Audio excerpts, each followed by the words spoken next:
Magandang araw! Ipapaliwanag ko ngayon ang bahagi at ayos ng pangungusap. Ang pangungusap ay pangkat ng mga salitang nagbibigay ng buong diwa. Nagsisimula ito sa malaking titik at nagtatapos sa alinman sa mga bantas na tuldok, tandang pananong, o tandang padamdam.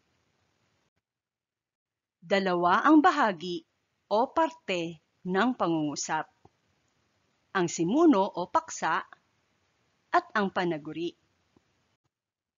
Ang simuno o paksa ang bahaging pinag-uusapan sa pangungusap.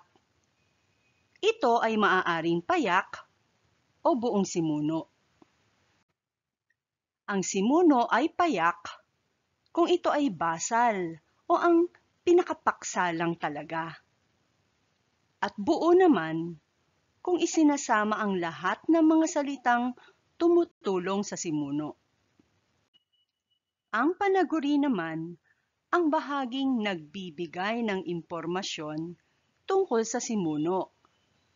Ito ay maaari ding payak o buo.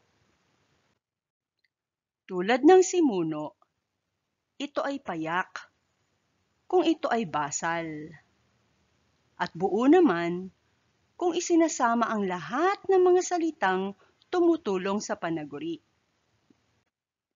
Tingnan natin ang halimbawang pangungusap na ito. Ang oras ay mabilis sa taong abala. Ang basal o payak na paksa ng pangungusap na ito ay oras. Ito ang pinag-uusapan sa pangungusap. Ang buong simuno rito ay ang oras. Kasama na ng basal na paksa ang pantulong dito na ang. Ang basal o payak na sinasabi sa oras ay mabilis. Payak na panaguri ito. Kung isasama na natin ang mga pantulong na salita rito, buong panaguri na ito ay mabilis sa taong abala. Alamin naman natin ang ayos ng pangungusap. Dalawa ang ayos ng pangungusap: karaniwan at di karaniwan.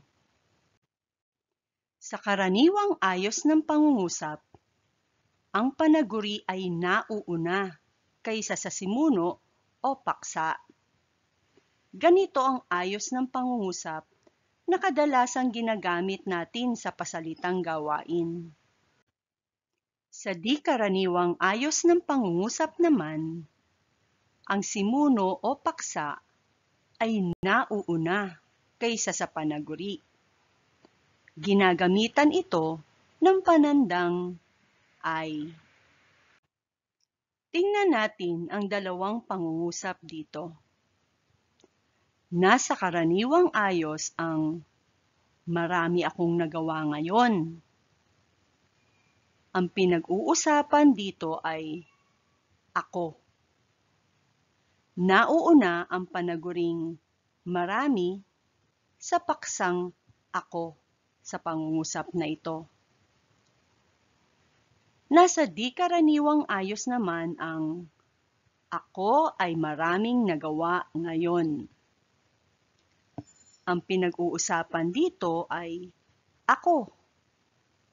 Nauuna ang paksang ako sa panaguring ay maraming nagawa ngayon. Ito rin ay ginamitan ng panandang ay. Narito ang pinagkunan ng mga disenyo para sa video na ito. Salamat!